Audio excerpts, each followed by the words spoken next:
రామోజ్ టీవీకి స్వాగతం. ఎమ్మెల్యేపై తప్పుడు ఆరోపణలు చేస్తే ఊరుకోం. రాయల్ మధు హెచ్చరిక. అనంతపురం ఎమ్మెల్యే దగ్గుపాటి ప్రసాద్పై సోషల్ మీడియాలో మరియు బయట జరుగుతున్న దుష్ప్రచారాన్ని టీడీపీ నాయకుడు మలబోలు రాయల్ మధు తీవ్రంగా ఖండించారు. మంగళవారం ఆజాద్ నగర్లోని తన కార్యాలయంలో ఏర్పాటు చేసిన విలేకరుల సమావేశంలో ఆయన మాట్లాడుతూ ప్రతిపక్ష నాయకుల తీరుపై నిప్పులు చెరిగారు. అభివృద్ధిని చూసి ఓర్వలేకే కుట్రలు రాష్ట్రంలో కూటమి ప్రభుత్వం. అనంతపురంలో ఎమ్మెల్యే దగ్గుపాటి ప్రసాద్ చేస్తున్న అభివృద్ధి పనులను చూసి ఓర్వలేకనే వైసీపీ నాయకులు తప్పుడు ఆరోపణలు చేయిస్తున్నారని మండిపడ్డారు. మేయర్ తీరుపై ఆగ్రహం వ్యక్తం చేశారు. నగర మేయర్ను అమూల్ బేబీగా అభివర్ణిస్తూ పదవిలో ఉండి మాటలు చెప్పడం తప్ప నగరానికి చేసిందేమీ లేదని విమర్శించారు. ప్రతి చిన్న విషయానికి ఎమ్మెల్యేను లాగడం సరికాదని, నగరంలో ఏ చిన్న సమస్య తలెత్తినా దానికి ఎమ్మెల్యేను బాధ్యుడిని చేస్తూ బురద జల్లే ప్రయత్నం చేయడం దుర్మార్గమని హితవు పలికారు. మరోసారి ఎమ్మెల్యే దగ్గుపాటి ప్రసాద్పై గానీ ప్రభుత్వంపై గానీ నిరాధారమైన ఆరోపణలు చేస్తే సహించేది లేదు. తప్పుడు ప్రచారం చేసేవారికి తగిన రీతిలో బుద్ధి చెబుతామని మలబోలు రాయల్ మధు అన్నారు.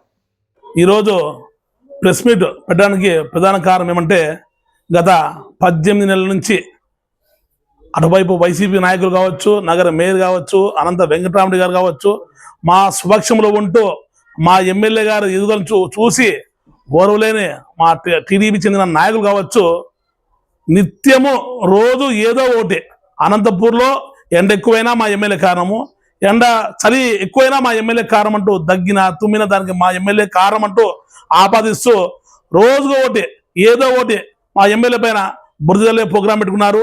ప్రజల్లో పరిచయం చేయాలని, మా ఎమ్మెల్యేని తక్కువ చేయాలని, పార్టీలో మా ఎమ్మెల్యే ఎదుగుదలని ఊర్చలేక ఇలాంటి కార్యక్రమం చేస్తూ ఉన్నారు.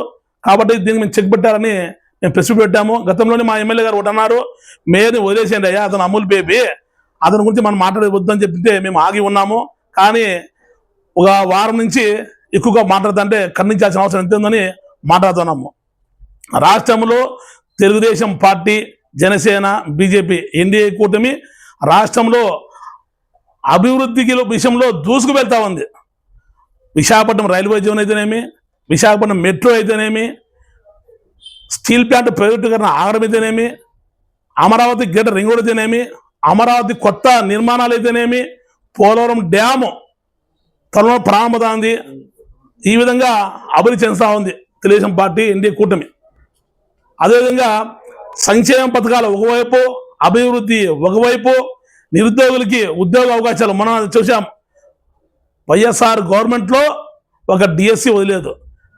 మనం మొన్న జంబో డిఎస్సి 16,500 పైచీలకు టీచర్ ఉద్యోగాలు ఇచ్చాము. పోలీసు ఉద్యోగాలు 5,600 దాకా ఇచ్చాము. ఆప్కోర్సు, అవుట్సోర్సింగ్, కాంట్రాక్టు, ఈ విధంగా దాదాపుగా ఈ 5 నెలల్లో నిరుద్యోగులకి 20 లక్షల ఉద్యోగాలు ఇవ్వాలని కంగన కట్టుకుంటున్నాము. ఆ దిశగా మనం అడుగులు వేస్తా ఉన్నాము. రాష్ట్రంలో ఈ దేశంలోనూ ఎక్కడా లేని విధంగా పారిశ్రామికవేత్తలు మన రాష్ట్రానికి వస్తున్నారు. నారా లోకేష్ గారు అయితేనేమి, చంద్రబాబు నాయుడు గారు అయితేనేమి విదేశాల్లో పర్యటించి, దావోస్లో అన్ని ప్రాంతాల్లో పర్యటించి అందరినీ ఒప్పించి మెప్పించి ఇక్కడ పరిశ్రమ పెడతాము.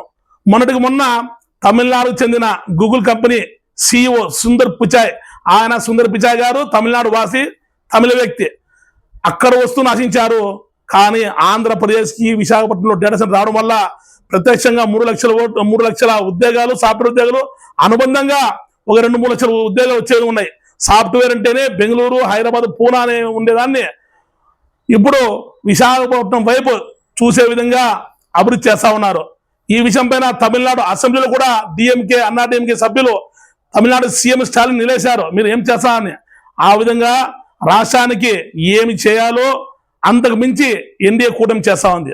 అనంతపురం అర్బన్ ఎమ్మెల్యే దగ్గుబాటి వెంకటేశ్వర ప్రసాద్ గారు కూడా నిత్యం ప్రజల్లో ఉంటూ గత ప్రభుత్వంలో ఆగిపోయిన అభివృద్ధి పనులన్నీ పూర్తి చేస్తూ, కొత్తవి నిర్మాణాలు చేస్తూ, అదేవిధంగా వారంలో 2-3 రోజులు విజయవాడకు వెళ్ళి మన అనంతపురం టౌన్కి, నగరానికి, అసెంబ్లీకి ఏమైతే కావాలో వాటికి ఫండ్స్ కావచ్చు, వాటికి శాంక్షన్ చేసే విధంగా మొన్ననే మరోవంక నడివంక 75 కోట్ల రూపాయలు శాంక్షన్ చేశారు.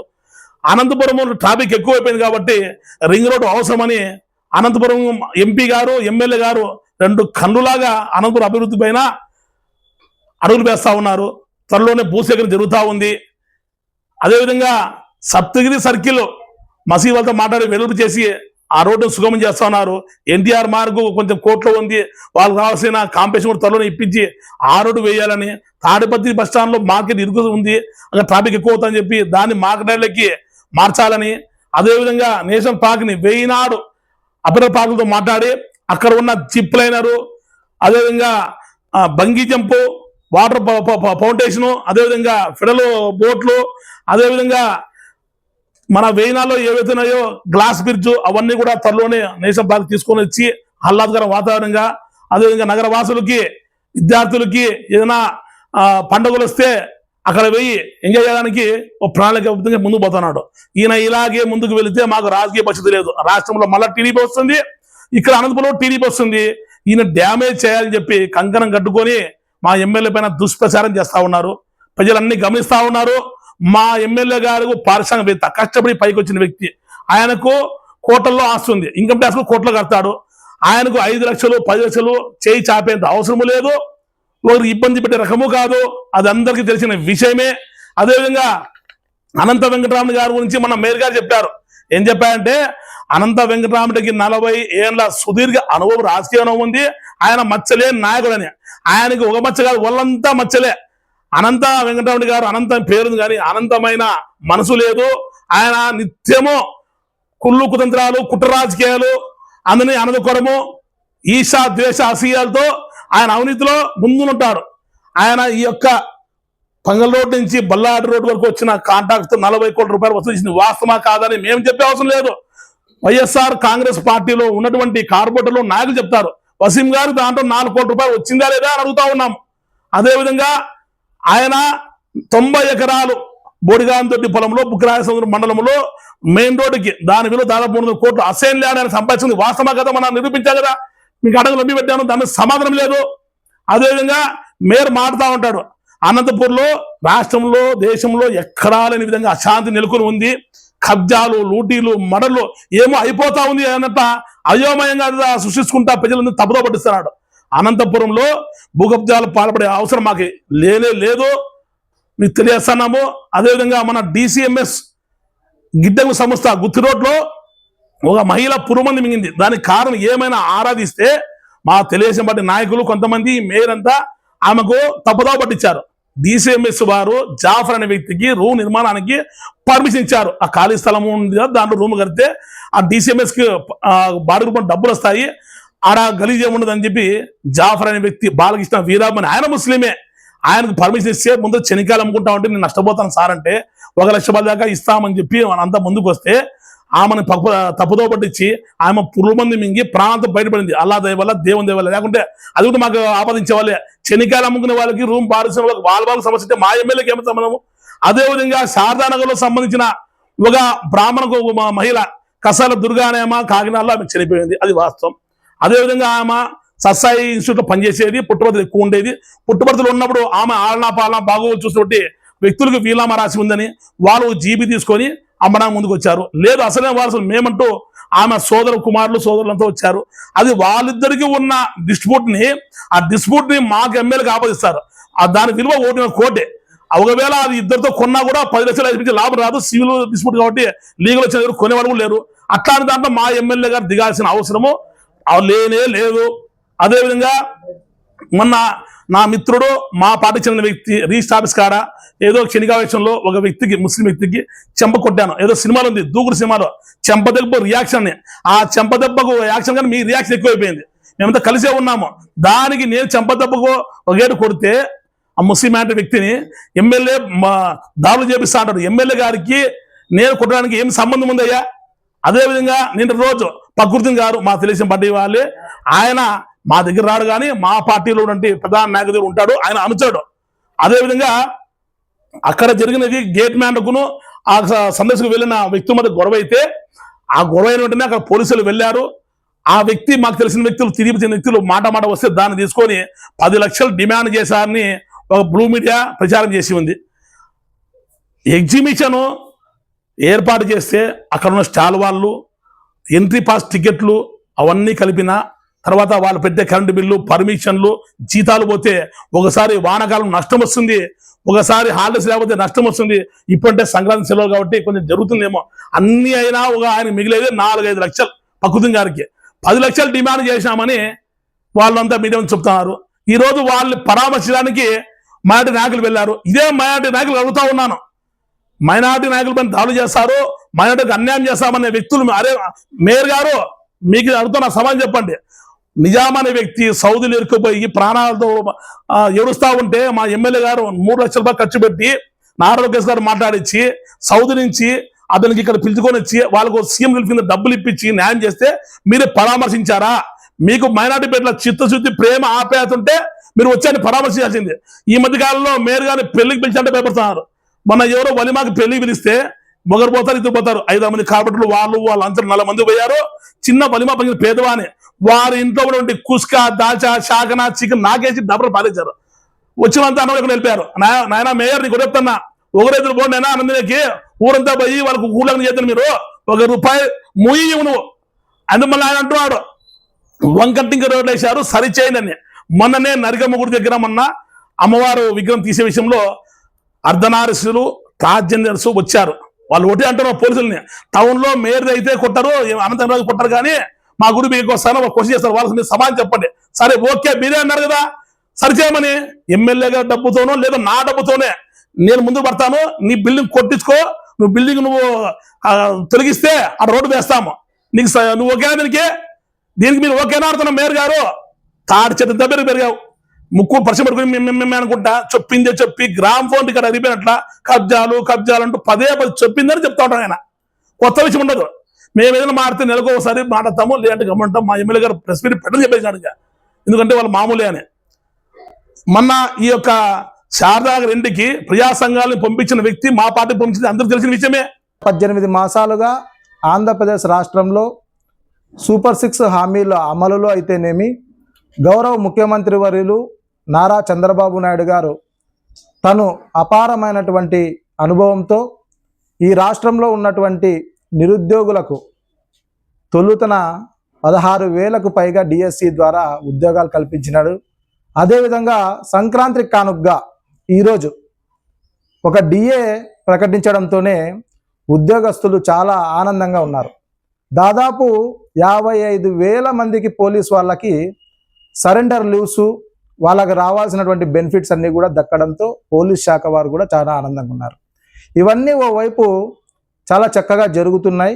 ఎక్కడికక్కడ మంచి అనేది ప్రజల్లోకి పోతుంది, ఇది మంచి ప్రభుత్వంగా కీర్తించబడుతుంది అనేటువంటి ఆలోచనతో స్థానికంగా ఉన్నటువంటి వైసీపీ నాయకులు ఈ పేరుని ఏ విధంగా బదనాం చేయాలా అనేటువంటి ఆలోచన చేసి స్థానికంగా ఉన్నటువంటి కొంతమంది వ్యక్తులతో కుమ్మక్కయ్యి అనంతపురం నగరంలో ఇవాళ గత 18 మాసాలుగా చెయ్యనటువంటి కుట్ర అనేది ఏది లేకోకుండా వీలు దొరికినప్పుడల్లా అనంతపురం ఎమ్మెల్యే గారి పైన శ్రీ దగ్గుపాటి వెంకటేశ్వర ప్రసాద్ గారి పైన నిత్యము ఏదో ఒకటి అభాండాలు వేస్తూ అసత్య ప్రచారాలు చేస్తూ ఈ అనంతపురం నగరంలో అశాంతి నెలకొనింది, అలజడులు జరుగుతున్నాయి, దుర్మార్గాలు జరుగుతున్నాయి అనేటువంటి పద్ధతుల్లో ప్రతి ఒక్క యూట్యూబుల్లో కానీ ఛానల్స్లో కూడా ఈ విధంగా చేస్తూ పోతున్నారు. ఈ మధ్య కాలంలో నిన్న కూడా మనం చూసాం ఎస్పీ గారిని కలిశారు, అంతకుముందు వారం కిందట చూసాం ఎస్పీ గారిని కలిశారు, గతంలో 1 నెల కిందట కూడా చూసాం ఎస్పీ గారిని కలిశారు, 2 నెలల మాసం కింద కూడా చూసాం ఎస్పీ గారిని కలిశారు. మరి నిజంగా మీరు పోయిన అర్జీలో అందులో న్యాయం ఉంటే మరి ఎస్పీ గారు ఎందుకు ఉంటారండి? ఎస్పీ గారు ఏమన్నా ఎమ్మెల్యే గారికి చుట్టమా? ఒకసారి ఆలోచన చేయండి. మన ఎస్పీ గారు చట్టానికి లోబడి నిజంగానే దాంట్లో నిజాలుంటే ఖచ్చితంగా చర్యలు తీసుకుంటారు. ఈ మధ్య కాలంలో దాదాపు ఎమ్మెల్యే గారి పైన ఎవ్వరు మాట్లాడినా కూడా నగరంలో ఉన్నటువంటి 2 లక్షల మంది ఓటర్లు ఏమనుకుంటున్నారంటే వీళ్ళకి ఏం పని లేదప్ప, పాపం ఆయన మానాన ఆయన పని చేసుకుంటూ పోతా ఉంటే ఎమ్మెల్యే గారు వీళ్ళకి ఎప్పుడు ఏం పని లేదు, ఎప్పుడు చూసినా దగ్గుపాటి ప్రసాద్ అక్కడ కబ్జా చేస్తున్నాడు, ఇక్కడ కబ్జా చేస్తున్నాడు, స్టోర్లో బియ్యం తీసుకుంటున్నాడు, ఇవన్నీ ప్రచారాలు చేస్తున్నారని చెప్పి ప్రజలకందరికీ తెలిసిపోయింది. అసత్యాలు ప్రచారం చేసే దాంట్లో వీళ్ళందరూ టైఅప్ అయ్యారు, మూకుమ్మడిగా ఇవన్నీ కూడా జరుగుతున్నాయి అనేటువంటి పద్ధతుల్లో మాట్లాడుతున్నారని తెలిసిపోయింది. అందుకనే పైగా ఈ మధ్యకాలంలో కొత్తవి తీసుకున్నారు. దగ్గుపాటి నుంచి దగ్గుపాటి అనుచరులు మళ్ళీ వాళ్ళ పేర్లు. పమ్ము గంగారామన్న గారు ఎప్పుడు కూడా అందుబాటులో ఉండి లోకల్గా ఉన్నటువంటి కార్యక్రమాలు అయితేనేమి, మరి కూటమి ప్రభుత్వం చేసేటువంటి బాధ్యతల్లో అతను నిమగ్నమై ఉన్నాడు. ఈ మధ్య కాలంలో అతని పేరు కూడా లాస్ట్కి వేదిక మీదకి తీసుకొని వచ్చి అసత్య ప్రచారాల ద్వారా లబ్ధి పొందాలనేటువంటి ఆలోచన చేస్తున్నారు. వైసీపీ నాయకుల చేతకాక ఇవాళ టీడీపీ పార్టీలో కూడా మేము చాలామందికి చెప్తున్నాం. మా యువ నాయకులు నారా లోకేష్ గారు నియోజకవర్గ మీటింగుల్లో, కార్యకర్తల మీటింగుల్లో ఏం చెప్తున్నాడంటే, తెలుగుదేశం పార్టీ కార్యకర్తకు అంటే నాయకుడికి అన్యాయం జరిగితే మీరు ఇళ్లలో అలిగి కూర్చొద్దండి, ఖచ్చితంగా మీ లోకల్ ఎమ్మెల్యే గారిని సంప్రదించండి, అక్కడ న్యాయం జరగకపోతే పార్లమెంట్ అధ్యక్షుల దగ్గరికి వెళ్ళి చెప్పండి, అక్కడ న్యాయం జరగకపోతే అప్పుడు లాస్ట్కి కేంద్ర కార్యాలయానికి రాండి అని చెప్తున్నాడు. మరి మీకు అన్యాయం జరిగితే ఎమ్మెల్యే గారి దగ్గర పోయి మాట్లాడాలి కదా, పార్టీ అధ్యక్షుడి దగ్గర పోయి మాట్లాడాలి కదా, కేంద్ర కార్యాలయానికి వెళ్ళి మాట్లాడాలి కదా. అవి ఏమీ మాట్లాడరు. ఊరికనే ఒక తెల్ల పేపర్ తీసుకోవడము, 4 అక్షరాలు రాసుకోవడం, ఎస్పీ గారి దగ్గర పోవడం, దాన్ని మళ్ళా వచ్చేసి మీడియాతో మాట్లాడడము. మన పార్టీని మనమే ఈ విధంగా చేసుకుంటా ఉంటే ఎంతకాలం అని సహిస్తారండి? మీరు కూడా ఆలోచన చేయమని చెప్పి మేము తెలియజేస్తున్నాం. తెలుగుదేశం పార్టీ చేసే మైనారిటీలకి చాలా అండగా ఉంది, అదృష్టం కూడా ఉంది మనకి. మైనారిటీకి ఫస్ట్ ఏవైతే మైనారిటీకి రావాల్సిన కొన్ని కార్యక్రమాల్లో నారా చంద్రబాబు నాయుడు గారు, లోకేష్ గారు దృష్టి పెట్టి మైనారిటీలకి తగిన న్యాయం చేయాలని చెప్పి ఉన్నారు. అది ఎవరో ఏదో చెప్తారు, తెలుగుదేశం ప్రభుత్వంలో ఏం జరగలేదని, కానీ మేలు జరిగిండేదైతే టీడీపీ ప్రభుత్వంలోనే. హజ్ హౌస్ అయితే ఏముంది, హజ్కి పోయే వాళ్ళకి సబ్సిడీ అది ఎవరిచ్చారండి? చంద్రబాబు నాయుడు గారే, మన కూటమి ప్రభుత్వం, తెలుగుదేశం పార్టీ. మరి మన సౌదీ నుండి నిజాంని పిలుచుకొని వచ్చారు అనంతపూర్కి. అది చేసిండేది దగ్గుపాటి ప్రసాద్ అన్న గారు ఎంతో కష్టపడి నారా లోకేష్ గారికి మాట్లాడి, ఆటి నుండి విదేశంగా మాట్లాడి ఆయనకి అనంతపురానికి రప్పించారు. ఎంత కష్టపడి ఉంటే దాని అనంతపురంకి వచ్చాడండి. రంజాన్ తోఫాలు అయితే ఎప్పుడు కానీ రంజాన్ తోఫా ఫస్ట్ ఇచ్చిండేది టీడీపీ గవర్నమెంటే. మనకు చాలా మంచి జరిగింది ఈ ప్రభుత్వంలో. షాదీ తోఫా కూడా ఇచ్చారు. మళ్ళీ మోజన్ ఇమాంలకి మన రీసెంట్లీగా డబ్బులు పడ్డాయి. ఇవన్నీ చేస్తాండేది టీడీపీ ప్రభుత్వంలోనే. మనకి ఈ ప్రభుత్వంలోనైతేనే మేలు జరుగుతుంది. ఇప్పుడే కాదు, ఎన్ని రోజులకైనా కానీ నెక్స్ట్ వచ్చే ఎలక్షన్ పెట్టినా కూడా టీడీపీ పార్టీనే గెలుస్తుంది, కూటమి ప్రభుత్వమే అధికారంలోకి వస్తుంది. ఇదే ముస్లిం మైనార్టీలు చెప్పేది ఒకటే, మనకి ఏదైనా మేలు జరగాలంటే టీడీపీ పార్టీతోనే మేలు జరుగుతుంది తప్ప వేరే ఇతరతో ఏమీ కాదు. మన అనంతపురానికి కూడా దగ్గుపాటి ప్రసాద్ అన్న మేలు చేస్తున్నారు. ఎంతోమందికి సీఎం రిలీఫ్ ఫండ్ ఇప్పించారు. ఎంతోమంది నేను చూస్తూనే ఉన్నాను, పోయేటప్పుడల్లా సీఎం రిలీఫ్ ఫండ్కి ఎంతోమంది ముస్లిమ్స్ వస్తున్నారు, తీసుకుంటున్నారు, మొక్కుకుంటున్నారు ఆయనకి. గతంలో నేను చూసినప్పటి నుండి ఏ ఒక్కరికి కూడా గత ప్రభుత్వంలో సీఎం రిలీఫ్ ఫండ్ రాలేదు. ఎవరికో వచ్చిన వాళ్ళకి ఏదో. కానీ మన దగ్గుపాటి ప్రసాద్ ఎమ్మెల్యే సార్ ఎంతోమంది ముస్లిమ్స్కి కానీ ఇతర వేరే క్యాస్ట్ వాళ్ళకి కానీ ప్రతి ఒక్కరికి ఇస్తున్నారు. ఆయన గురించి ఇంతకన్నా నేను ఎక్కువ చెప్పలేను. చాలా మంచి మనిషి ఉన్న వ్యక్తి ఆయన, చాలా హార్ట్ఫుల్ మ్యాన్.